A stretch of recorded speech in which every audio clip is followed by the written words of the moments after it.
The old grandfather clock in the hallway struck midnight as Anna finished polishing the last of the silver spoons. Her fingers were raw from the hours of cleaning, but she barely noticed anymore. 3 years of working as a live-in housekeeper for the Blackwood family had toughened her hands and her spirit. Anna placed the cleaning cloth in the laundry basket and looked around the spotless kitchen. Everything was in its place, the way Mrs. Blackwood insisted it should be. With a tired sigh, she untied her apron and hung it on the hook by the pantry door. Most nights, Anna would drag herself up to her tiny attic room, fall onto her narrow bed, and sleep until 5 a.m. when she had to start all over again. But tonight, like many nights lately, a different kind of hunger kept her awake. She listened carefully. The house was silent. Mr. Blackwood was away on business in Paris. Mrs. Blackwood had taken her usual sleeping pill at 9 and would not stir until morning. Young Miss Rose was staying with her cousin in the countryside for the week. The coast was clear. Anna slipped off her shoes and carried them as she tiptoed across the polished marble floor of the main hallway. The moonlight streamed through the tall windows, casting long shadows across the expensive rugs and antique furniture. 3 years in this house, and she still felt like an intruder after dark. At the end of the east wing stood a set of ornate double doors. Anna's heart beat faster as she approached them. Behind these doors was the one room in the house that felt like magic to her, the music room. She turned the brass handle slowly, wincing at the slight creak as the door opened. The moonlight spilled into the room, illuminating the centerpiece, a magnificent black grand piano that had belonged to Mr. Blackwood's mother, a famous pianist in her day. Anna slipped inside and closed the door behind her. She stood for a moment, breathing in the special smell of the room, polished wood, sheet music, and something else she couldn't name. Freedom, perhaps. She walked across the plush carpet to the piano bench and sat down, her fingers hovering over the keys like they were made of precious crystal. In this moment, she wasn't just a servant. She was someone else entirely. Anna had never had a proper piano lesson in her life. Back in her small village, such luxuries were unheard of for families like hers. But she had music in her blood. Her grandmother used to play the old upright piano at the village church, and some of Anna's earliest memories were of sitting beside her, watching those weathered hands bring beautiful sounds into the world. When Anna first came to work for the Blackwoods at 19, she was assigned to dust the music room. She remembered how she had frozen in place when she first saw the grand piano, how her fingers had itched to touch it, but she knew her place and kept her distance. That changed the day Miss Rose began her piano lessons. Anna had been folding linens in the room next door when she heard the first hesitant notes. She found herself drawn to the sound, peeking through the crack in the door to watch the lesson. Miss Rose was a reluctant student at best. She complained about the exercises and played without feeling, much to her teacher's dismay. But Anna drank in every word the teacher said, memorizing the finger positions, the proper posture, the way to bring expression to the music. For months, Anna watched the lessons secretly. Then one night, unable to resist any longer, she had snuck into the music room and tried to play what she had seen. Her first attempts were clumsy, but there was something in her that understood the music in a way Miss Rose never seemed to. Now, 2 years later, Anna's midnight sessions had become her secret joy. She placed her fingers on the keys and began to play softly. The piece was Chopin's Nocturne in E-flat major. Miss Rose had been struggling with it for weeks. Under Anna's fingers, though, the notes flowed like water in a stream, natural and clear. As she played, Anna forgot about her sore back from scrubbing floors. She forgot about the way Mrs. Blackwood spoke to her as if she were a piece of furniture. She forgot about the money she sent home each month to help her mother with the younger children. In the music, she found the part of herself that couldn't be owned or ordered about. The moonlight made the room look like something from a dream. Anna closed her eyes and let her fingers find their own way through the music. She had played this piece so many times that it lived in her hands now. The music swelled and receded like breathing. A tear slid down her cheek as she played the final delicate notes. The silence afterward felt like a blanket around her shoulders. That was beautiful. Anna gasped and jumped up from the bench, nearly knocking it over. Her heart hammered in her chest as she turned toward the voice. Standing in the doorway was an older man she had never seen before. He was tall and thin with silver hair and kind eyes that crinkled at the corners, He wore an expensive-looking dressing gown and held a book in one hand. "I'm so sorry, sir," Anna stammered, her face burning with shame. "I shouldn't be in here. I was just playing like an angel," the man finished for her. He stepped into the room. "Please don't let me interrupt. I was just having trouble sleeping and heard the music." Anna stared at him, confused. "Are you a guest of the Blackwoods, sir?" The man chuckled. "In a manner of speaking. I'm Thomas Blackwood, Harold's uncle. I arrived late this evening while you must have been busy elsewhere." He gestured to the piano. "Please continue. I'd love to hear more." Anna shook her head, her eyes wide with fear. "I can't, sir. If Mrs. Blackwood found out I was touching the piano, she'd dismiss me without a reference. I need this job." Mr. Thomas Blackwood looked at her thoughtfully. "What's your name?" "Anna, sir." "Anna Petrova." "Well, Anna Petrova, I won't tell if you won't." He smiled and settled himself in one of the armchairs near the window. "I insist, actually. It's been a long time since I heard that piece played the way it should be played." Anna hesitated, her practical side screaming at her to leave immediately, to beg him not to tell anyone what he'd seen. But something in his kind eyes made her slowly sit back down at the piano. "What else do you know?" he asked. "Just bits and pieces, sir. Whatever Miss Rose has been learning. Play something else for me." Anna thought for a moment, then began to play Debussy's Clair de Lune. It seemed fitting for the moonlit room. This piece was harder, and she made a few mistakes. But the soul of the music was there in every note. When she finished, Mr. Thomas was leaning forward in his chair, his book forgotten on the side table. "How long have you been playing?" he asked. Anna looked down at her hands. "I don't really play, sir. Not properly. I just watch Miss Rose's lessons and try to remember." "You've never had lessons yourself?" She shook her head. "My God," he whispered. "You have a remarkable gift, Anna. Do you realize that?" Anna felt her cheeks grow warm. No one had ever told her she had a gift for anything except maybe scrubbing stubborn stains out of tablecloths. "Tell me," Mr. Thomas said, "what do you want from life, if you could have anything at all?" The question caught her off guard. No one had asked her that before. Servants weren't supposed to want things. "I don't know, sir," she said finally. "I send money home to my mother. My little sisters need shoes and school books." "But what about you? What does Anna want?" She looked at the piano, its black surface gleaming in the moonlight. "I guess I'd like to play music. Really play it, I mean. Know what I'm doing instead of just copying." Mr. Thomas nodded slowly. "You know, I'm on the board of the National Music Academy. We have a special program for exceptional talents who lack formal training." Anna's breath caught in her throat. Was he making fun of her? "I think you should apply," he continued. "The fall auditions are coming up in a few weeks." Anna laughed nervously. "That's very kind, sir, but that's impossible. I'm just a housekeeper. People like me don't go to music academies." "Why not?" The simple question hung in the air between them. Before Anna could answer, they heard footsteps in the hallway. Her eyes widened in panic. "Quick," Mr. Thomas whispered. "Behind the curtain."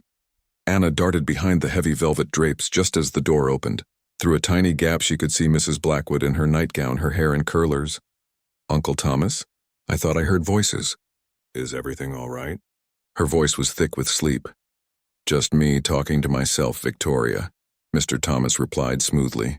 "Couldn't sleep, so I thought I'd read in here. The moonlight is better." Mrs. Blackwood looked around suspiciously. "I could have sworn I heard piano music earlier." "Ah, that was me," he said. "Just picking out a tune. Sorry if I woke you." Mrs. Blackwood yawned. "Well, don't stay up too late. Breakfast is at 8 sharp." She closed the door behind her. Anna waited until the footsteps faded before emerging from her hiding place. "Thank you, sir," she whispered. Mr. Thomas waved away her thanks. "Think about what I said, Anna. You have a rare talent. It would be a shame to waste it." He stood up and headed for the door. "I'll be here for 2 weeks. We'll talk more about this. Good night." After he left, Anna sat alone in the moonlit room, her mind racing. For the first time in years, she felt something she had almost forgotten: hope. She gently closed the piano lid and tiptoed back to her attic room, careful not to wake anyone. As she climbed into bed, she could still feel the music in her fingertips, and for once, her dreams weren't about cleaning and serving, but about possibilities she had never dared to imagine before. Anna couldn't sleep. She tossed and turned in her narrow bed as the conversation with Mr. Thomas replayed in her mind. Someone had heard her play. Not just anyone, a man who sat on the board of the National Music Academy, and he thought she had talent. The first rays of dawn filtered through her small attic window when Anna finally gave up on sleep. She got up and splashed cold water on her face from the chipped basin on her dresser. As she pinned her hair back and put on her uniform, she tried to push away the wild thoughts that had kept her awake. Dreams were dangerous things for people like her. The morning passed in a blur of chores. Anna served breakfast, cleared the dishes, dusted the library, and changed the linens in the guest rooms. She worked on autopilot, her mind elsewhere, until Mrs. Blackwood's sharp voice snapped her back to reality. "Anna, are you listening to me? I said the silver needs polishing before the dinner party tomorrow. Uncle Thomas has invited some important people from the city." Mrs. Blackwood looked at her suspiciously. "Are you feeling ill? You seem distracted today." "No, ma'am. Sorry, ma'am. I'll see to the silver right away," Anna replied, keeping her eyes down. Mrs. Blackwood sniffed and walked away, her heels clicking on the marble floor. Anna let out a breath she didn't realize she'd been holding. She had to be more careful. Dreams or no dreams, she couldn't afford to lose this job. The rest of the day crawled by. Anna kept glancing at the clock, willing the hours to pass faster. She hadn't seen Mr. Thomas all day. Had she imagined their moonlit conversation? Maybe he'd forgotten all about it. Or worse, maybe he'd been making fun of her. A little entertainment at the expense of the hired help. Evening came, and Anna served dinner to the family and their guest. Mr. Thomas smiled at her when she placed his soup in front of him, but said nothing. Her heart sank. After dinner, Anna cleared the table and washed the dishes. She was just finishing up when Cook handed her a folded piece of paper. "This is for you," the older woman said with a curious look. "From Mr. Thomas himself." Anna waited until she was alone to unfold the note. The handwriting was elegant and clear. "Music room, 10 p.m. Bring your talent."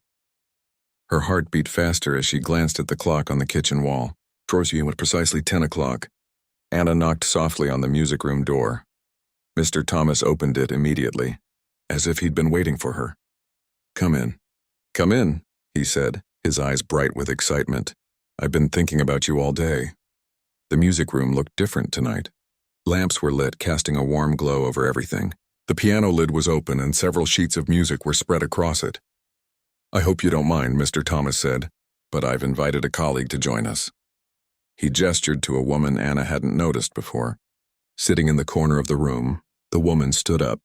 She was tall and striking, with steel gray hair cut in a stylish bob and intelligent eyes that seemed to take in everything at once. She wore a tailored suit that probably cost more than Anna would earn in a year.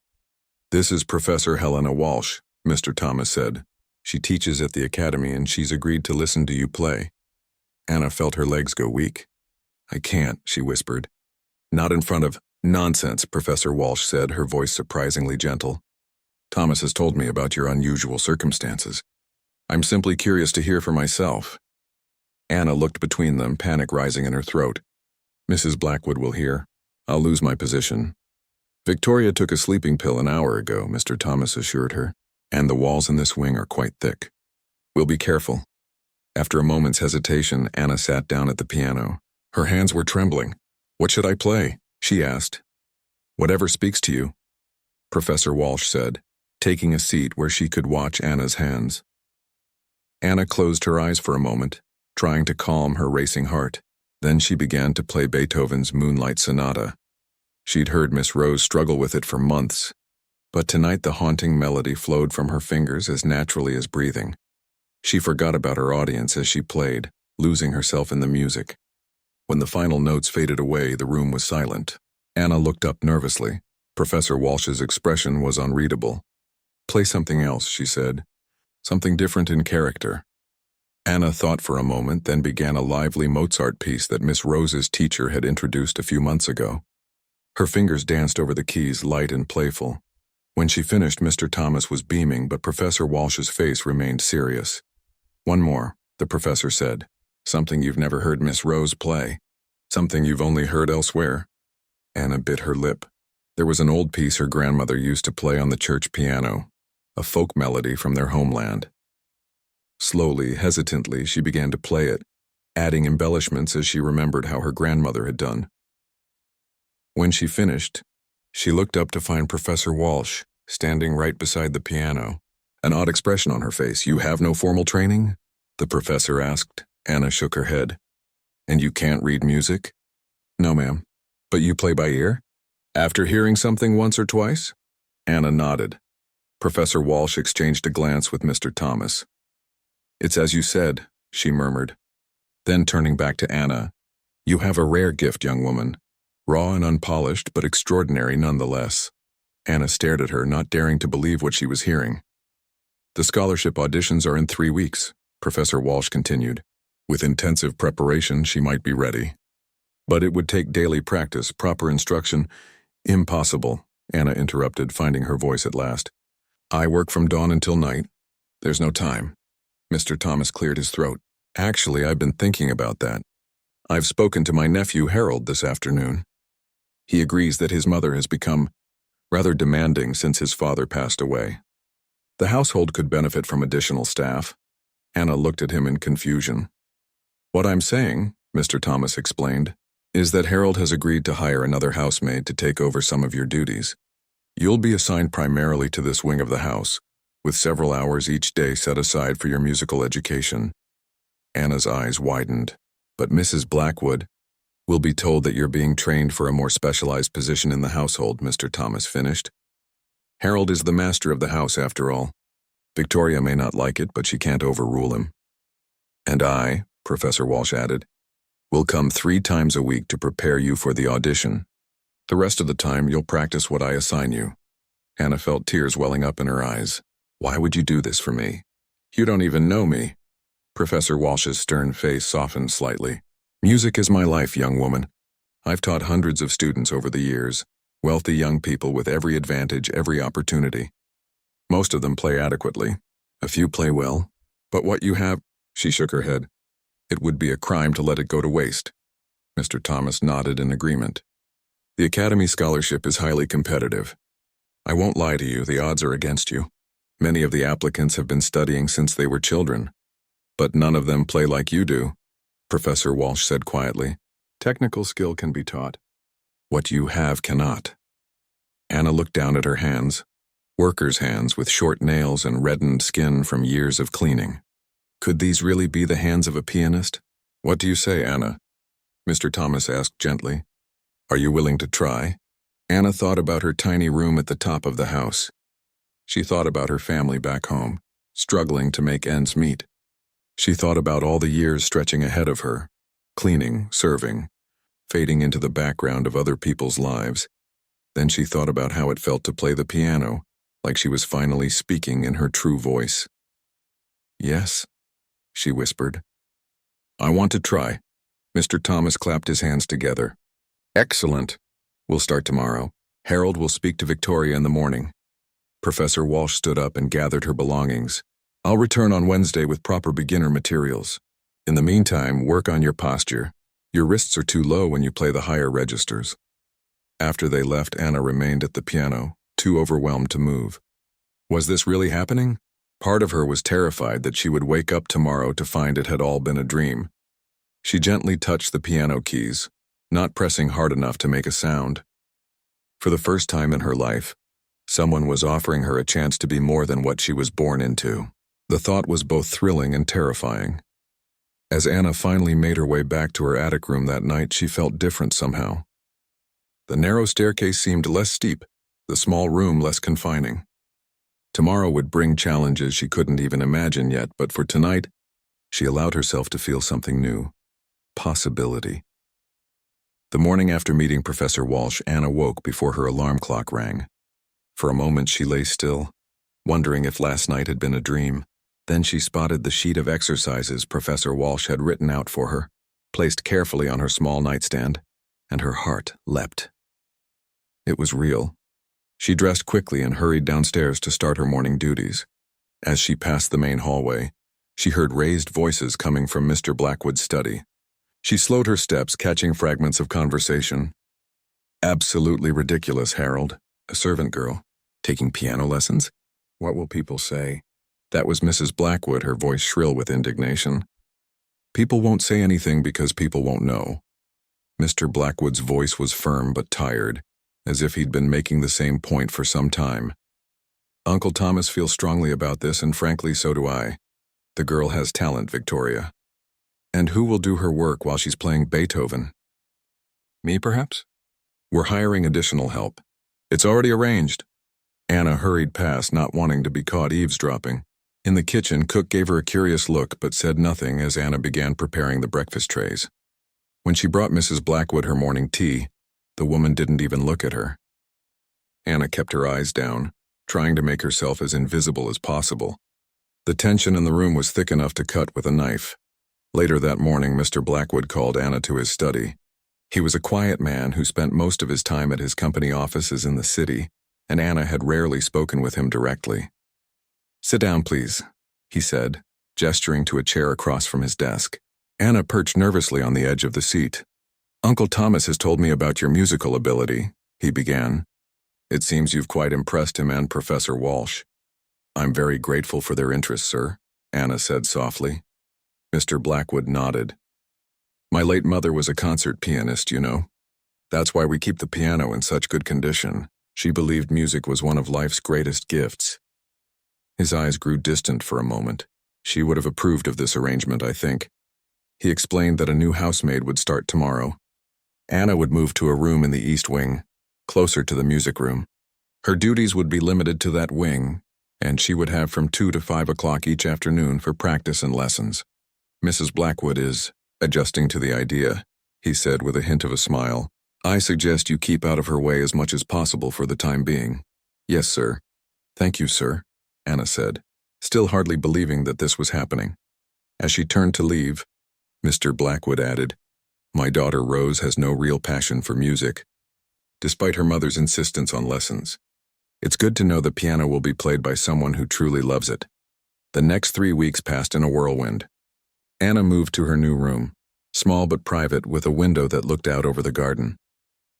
The new housemaid, a cheerful girl named Betty, took over most of Anna's former duties. Professor Walsh came 3 times a week, arriving promptly at 2 o'clock with a stern expression and a leather case full of sheet music. Anna had never worked so hard in her life. The professor was demanding, sometimes making her play the same passage 20 or 30 times until it was exactly right. "No, no, no," the professor would say, tapping her walking stick on the floor. "You're playing the notes, but you're not hearing the music." Again, the most challenging part was learning to read music. Anna had always played by ear, but Professor Walsh insisted she learn proper notation. "You can't rely on memory alone," she said. "Not for the audition pieces. You must understand what you're playing." Anna spent hours poring over music books, teaching her eyes to translate the strange symbols into sounds her fingers could play. It was like learning a new language, and there were days when she felt she would never master it. On the days when Professor Walsh didn't come, Mr. Thomas often sat with her as she practiced, offering encouragement and telling stories about famous musicians he had known. "Nerves are your enemy," he told her one afternoon when she fumbled a difficult passage for the 3rd time. "You play beautifully when you forget to be afraid. The judges will sense fear like wolves." He leaned forward.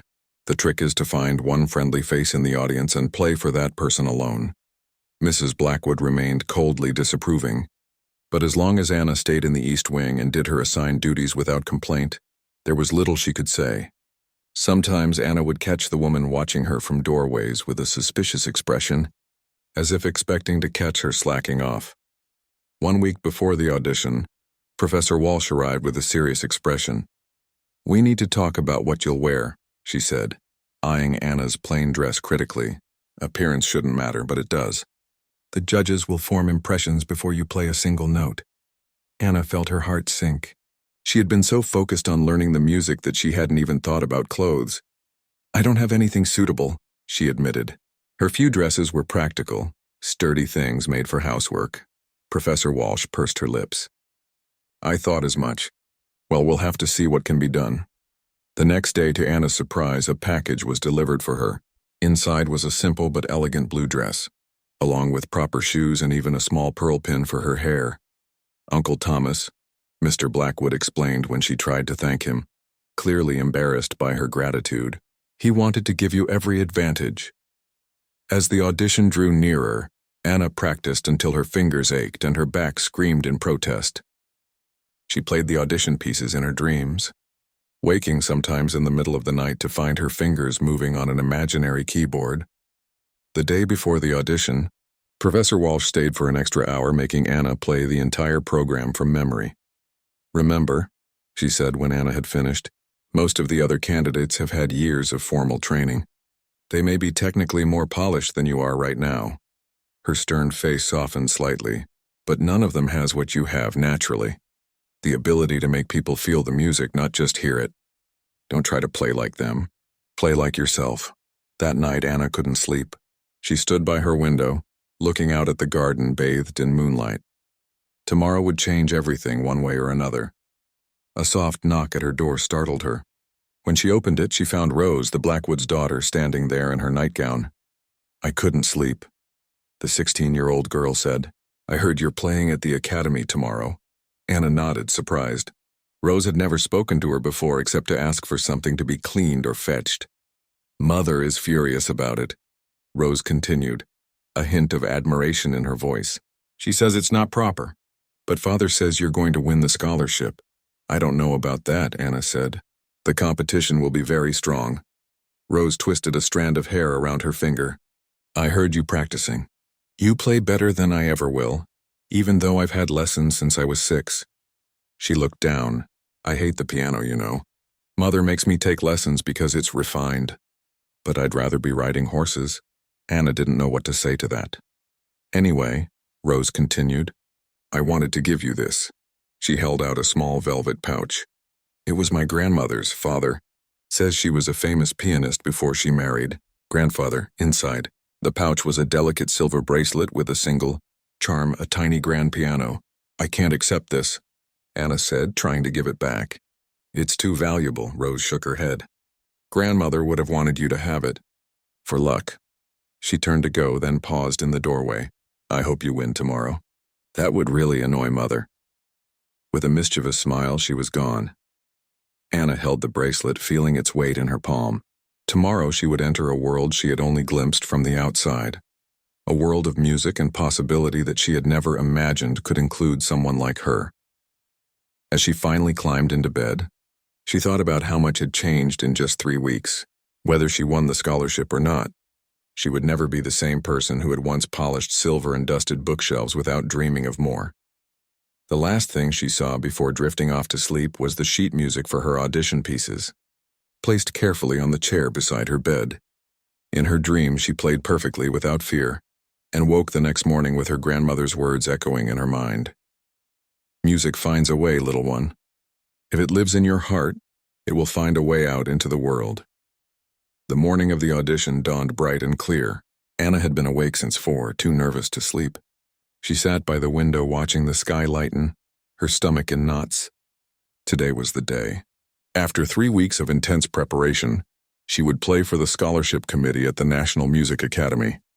The thought made her hands tremble. She looked down at them, still the hands of a working girl despite the healing cream Professor Walsh had given her to soften the rough patches. Would the judges see past that? Would they hear what she could do? Or would they only see a servant girl who didn't belong in their world? A soft knock on her door broke through her thoughts. It was Betty, the new housemaid, with a breakfast tray. "Mr. Thomas asked me to bring this up," she said, setting it down on the small table. "He said you need to eat even if you don't feel hungry." Anna smiled gratefully. The older man had thought of everything. The tray held toast, eggs, and a pot of tea, simple food that wouldn't upset her nervous stomach. "Is it true you're playing at the big music school today?" Betty asked, eyes wide with curiosity. Word had spread among the staff, and Anna had become something of a celebrity below stairs. "Yes," Anna replied, pouring herself a cup of tea. "The audition is at 11. We're all rooting for you," Betty said with a grin. "Cook says she'll make your favorite pudding tonight to celebrate." After Betty left, Anna tried to eat, but each bite felt like sawdust in her mouth. She managed half a slice of toast and most of the tea before giving up. She laid out the blue dress on her bed, along with the silver bracelet Rose had given her. Then she sat at the edge of her bed and began the finger exercises Professor Walsh had taught her. At precisely 9 o'clock, there was another knock. This time it was Mr. Thomas, dressed in his best suit. "Ready for the big day?" he asked, his eyes twinkling with excitement. Anna tried to smile, but her face felt stiff with fear. "I think I'm going to be sick," she admitted. Mr. Thomas laughed. "That's perfectly normal. Every great performer feels that way before an important appearance." He sat down next to her on the bed. "But I'll tell you a secret. The moment your fingers touch the keys, the fear will vanish. The music will take over." Anna wished she could believe him. Right now she couldn't imagine the fear ever going away. "Harold has arranged for the car to take us," Mr. Thomas continued. "Professor Walsh will meet us there. You should get dressed now. We'll leave in 30 minutes. As she put on the blue dress, Anna caught sight of herself in the small mirror above her dresser. The person looking back at her seemed like a stranger. Not quite a lady, but no longer just a servant girl either. She pinned her hair up in a simple style, the way Professor Walsh had shown her, and fastened the silver bracelet around her wrist. The tiny piano charm caught the light, gleaming like a promise. Downstairs, Mr. Blackwood was waiting by the front door. To Anna's surprise, Rose was with him, dressed for an outing. "I hope you don't mind," Mr. Blackwood said. Rose asked to come along for support. "Not at all," Anna replied, touched by the gesture. Mrs. Blackwood was nowhere to be seen, which was probably for the best. The drive to the academy seemed both too long and too short. Anna stared out the window at the city streets, trying to calm her racing heart. Rose chatted excitedly beside her, pointing out shops and buildings, while Mr. Thomas and Mr. Blackwood discussed the weather in the careful way of people, avoiding a more stressful topic. The National Music Academy was an imposing building of gray stone with tall columns at the entrance. As they pulled up outside, Anna felt a wave of panic. What was she doing here? This place wasn't meant for people like her. As if reading her thoughts, Mr. Thomas patted her hand. "Remember why you're here," he said quietly. "Not because of who you are or where you come from, but because of what you can do." Professor Walsh was waiting for them in the grand entrance hall, her face as stern as ever. She nodded approvingly at Anna's appearance. "Good, you look presentable," she said. "Come with me. You need to warm up before the audition." She led Anna to a small practice room with an upright piano. "You have 20 minutes," she said. "Play scales first, then run through the difficult passages of your pieces. Not the entire works, just the parts that need the most attention." Anna nodded, too nervous to speak. As she sat at the piano, she noticed her hands were shaking. She placed them on the keys and took a deep breath, trying to steady herself. Professor Walsh watched her for a moment, then said in an unusually gentle voice, "You've worked hard. Anna, whatever happens today, remember that. Now show them what music means to you." Left alone, Anna began her scales. The familiar exercises calmed her somewhat, and by the time a young man came to escort her to the audition hall, she felt slightly more in control. The audition was being held in a medium-sized recital hall. As Anna entered, she saw about 30 people seated in the audience, mostly older men and women with serious expressions. In the front row sat 5 people behind a long table, the judges. Mr. Thomas, Mr. Blackwood, and Rose were seated near the back. The young man led Anna to the grand piano in the center of the stage. It was larger and more beautiful than the one at the Blackwoods' house, gleaming under the bright lights. One of the judges, a thin man with wire-rimmed glasses, looked up from his papers. "You are," he squinted at the page, "Anna Petrova?" "Yes, sir," Anna replied, her voice barely above a whisper. "It says here you have no formal training," another judge remarked, raising an eyebrow. "That's quite unusual for our applicants." Anna didn't know how to respond to that, so she simply nodded. "Very well," the first judge said. "You may begin when ready. You'll perform all 3 of your prepared pieces, and then we may ask you to sight read something unfamiliar." Anna sat down at the piano, adjusting the bench to the right height as Professor Walsh had taught her. She placed her hands on the keys, took a deep breath, and began to play. Her first piece was Mozart's Sonata in C major, bright, clear, and technically demanding. For the first few measures, her fingers felt stiff and clumsy, and she hit a wrong note that made her wince. But gradually, just as Mr. Thomas had predicted, the music took over.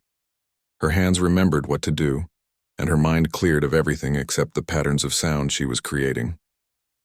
By the time she finished the Mozart and moved on to her second piece, Chopin's Nocturne in E-flat major, she had forgotten to be afraid. She poured all of her feelings into the music. Her dreams, her struggles, the joy she felt when playing. She wasn't thinking about technique anymore, just expression. Her final piece was the folk melody her grandmother had taught her, arranged by Professor Walsh to showcase Anna's natural feeling for rhythm and harmony. As she played the familiar tune, she thought of her village, her family, and the long journey that had brought her to this moment. When the last note faded away, the hall was completely silent. Anna sat very still, her hands resting in her lap, waiting. After what seemed like an eternity, the head judge cleared his throat. "That was quite interesting," he said. His tone gave nothing away. "Now we'd like you to sight read this." He approached the piano and placed a sheet of music on the stand, a piece Anna had never seen before. Her heart sank. Despite Professor Walsh's efforts, sight reading was still her weakest skill. She looked at the music, trying to make sense of it quickly. It was a simple piece, but in a key signature she wasn't comfortable with. She began to play hesitantly, making several mistakes in the first line. One of the female judges leaned forward. "Take a moment," she said kindly. "Look at the whole piece first, then try again." Anna nodded gratefully. She studied the music more carefully, noticing the patterns, the rhythm, the places where the melody changed. Then she began again. This time, though not perfect, she played with more confidence, finding her way through the unfamiliar territory. When she finished, the head judge made a note on his paper. "Thank you, Miss Petrova. We'll be deliberating this afternoon and announcing the scholarship recipients tomorrow morning. You'll receive a letter with the results." Anna stood up, curtsied as Professor Walsh had instructed her to do, and walked off the stage on shaky legs. In the corridor outside, she found Mr. Thomas, Mr. Blackwood, Rose, and Professor Walsh waiting for her. "You were wonderful," Rose exclaimed, rushing forward to hug her. Anna stood stiffly in surprise. No one from the family had ever embraced her before. "The Mozart was a bit rushed in the middle section," Professor Walsh said critically, "and there were several mistakes in the sight reading. But the Chopin?" For the first time, Anna saw the stern woman smile. "The Chopin was beautiful. What happens now?" Anna asked. "Now we wait," Mr. Thomas said, putting a gentle hand on her shoulder. "But whatever the outcome, you've already achieved something remarkable. You've proven that talent can't be confined by circumstance." As they walked out of the academy into the bright afternoon sunshine, Anna felt a strange mixture of exhaustion and exhilaration. For 20 minutes she had sat at that magnificent piano and shown the world who she truly was. No matter what happened next, no one could take that away from her. Anna barely slept that night. She tossed and turned, replaying every moment of the audition in her mind. The wrong note in the Mozart, the way her fingers had stumbled during the sight reading, but also the stillness in the room when she'd finished the Chopin, as if everyone had been holding their breath. What would happen if she won the scholarship? And what would happen if she didn't? When the first light of dawn crept through her window, she gave up on sleep and got out of bed. Today she would know. The letter would arrive and her future would be decided. Anna went through her morning duties mechanically, dusting and straightening the east wing as usual. But her mind was elsewhere. Each time she heard a sound from the front of the house, her heart leapt, thinking it might be the mail delivery. By 11 o'clock, she was too restless to focus on work. She wandered to the music room and sat at the piano, not playing, just resting her fingers lightly on the cool keys. This room had changed her life. Whatever happened next, she would always be grateful for the nights she had spent here, discovering who she truly was. A soft knock interrupted her thoughts. It was Rose, looking unusually solemn. "It's here," she said, holding out an envelope. "The letter from the academy." Anna stared at it, suddenly afraid to know what was inside. The envelope was thick, cream-colored paper with the academy's seal embossed in gold. Her name was written on the front in elegant script. "Aren't you going to open it?" Rose asked, bouncing a little with impatience. Anna nodded, but her fingers felt numb as she broke the seal. Inside was a single sheet of paper. She unfolded it slowly and began to read. "Dear Miss Petrova," it began formally. "We are pleased to inform you." The rest of the words blurred as tears filled her eyes. She had to blink several times before she could continue reading. "We are pleased to inform you that you have been awarded the Margaret Wells Memorial Scholarship for Exceptional Talent. This full scholarship covers all tuition and materials for a 3-year course of study at the National Music Academy, commencing this September." "Well?" Rose demanded, unable to contain herself any longer. What does it say? Anna looked up, her face radiant through her tears. I got it, she whispered. I actually got it. Rose let out a squeal of delight and hugged her. I knew you would. Wait until we tell Father and Uncle Thomas. The news spread quickly through the house. Mr. Thomas appeared within minutes, having been waiting anxiously in the library. He read the letter himself, his face breaking into a wide smile. The Margaret Wells Scholarship, he said, sounding impressed. That's their most prestigious award. It's only given when they find someone truly exceptional. Mr. Blackwood came home early from his office when Rose telephoned him with the news. Even Cook and Betty came upstairs to congratulate her, bringing a cake they had baked that morning in hopeful anticipation. The only person missing from the celebration was Mrs. Blackwood, who had gone to visit friends for the day. Anna was secretly relieved.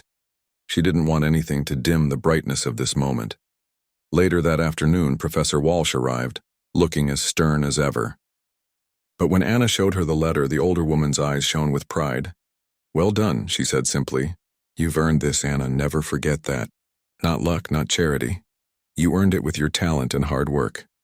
She explained what would happen next. Classes would begin in September, but over the summer, Anna would need to catch up on music theory and history. Professor Walsh would continue to work with her 3 times a week. The scholarship covers your tuition, she said, but you'll need somewhere to live. The academy has dormitories, but they're quite expensive. Anna's heart sank a little. She hadn't thought about that. Her small savings wouldn't cover rent in the city, and she couldn't possibly commute from the Blackwoods' house every day. That's already arranged, Mr. Thomas said smoothly. Anna will stay with me. My house is only a 10-minute walk from the academy, and I have plenty of room. Plus, I have a piano she can practice on. Anna stared at him in surprise. But sir, I couldn't possibly. Nonsense, he interrupted. It's settled. You'll be doing me a favor, really. The house is too quiet these days, and I miss hearing music in it. My late wife was a pianist too, you know. Anna didn't know what to say. How could she ever thank him for all he'd done? He had changed the entire course of her life with his kindness and belief in her. As if reading her thoughts, Mr. Thomas patted her hand. Your playing is thanks enough, he said softly. Music should be shared, not locked away. That evening, Anna wrote a long letter to her mother explaining everything that had happened. She enclosed most of her savings, keeping just enough for her immediate needs. She knew her family would be proud, even if they didn't fully understand what this opportunity meant. As she sealed the envelope, she thought about how much had changed in just 1 month. She had gone from being invisible, just another servant girl, to having her talent recognized by one of the most prestigious music schools in the country. It felt like a dream, but the acceptance letter on her nightstand proved it was real. The next few days passed in a blur of excitement and preparation. Anna continued her duties at the Blackwoods' house, but everyone knew she would be leaving soon. Betty would take over her position, and a new girl would be hired to help with the heavier work. Mrs. Blackwood remained coldly civil, but Anna caught her watching thoughtfully one afternoon as Anna played the piano. For a brief moment, something almost like respect flickered in the older woman's eyes before she turned away. On Anna's last evening in the house, Mr. Blackwood called her into his study. On his desk was a small wooden box. This belonged to my mother, he said, opening it to reveal a beautiful fountain pen. She used it to mark her music scores. I think she would want you to have it. Anna accepted the gift with trembling hands. I don't know how to thank you all, she said. A month ago, I never imagined any of this was possible. Mr. Blackwood smiled. Sometimes life surprises us. The trick is to be ready when opportunity knocks. He shook her hand formally. Good luck at the academy, Anna. Make us proud. I will, sir, she promised.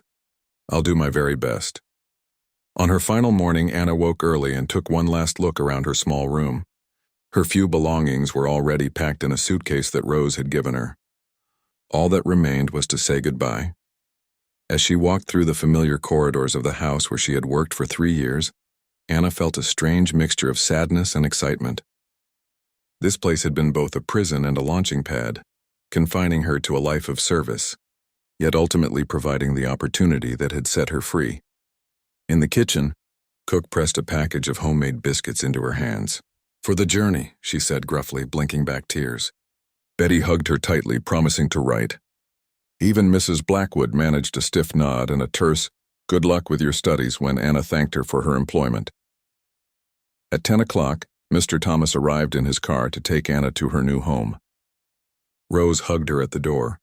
You'll come back and visit, won't you? The girl asked. And invite us to your first concert? Of course, Anna promised. I won't forget any of you. As the car pulled away from the house, Anna looked back one last time. From an upstairs window, she caught a glimpse of Mrs. Blackwood watching her departure. The woman raised her hand in what might have been a wave. Anna turned to face forward toward the city and her future. She touched the silver bracelet on her wrist, the tiny piano charm catching the sunlight. Ahead lay years of hard work, challenges she couldn't yet imagine, and music. So much music waiting to be discovered and played. Nervous? Mr. Thomas asked, glancing at her as he drove.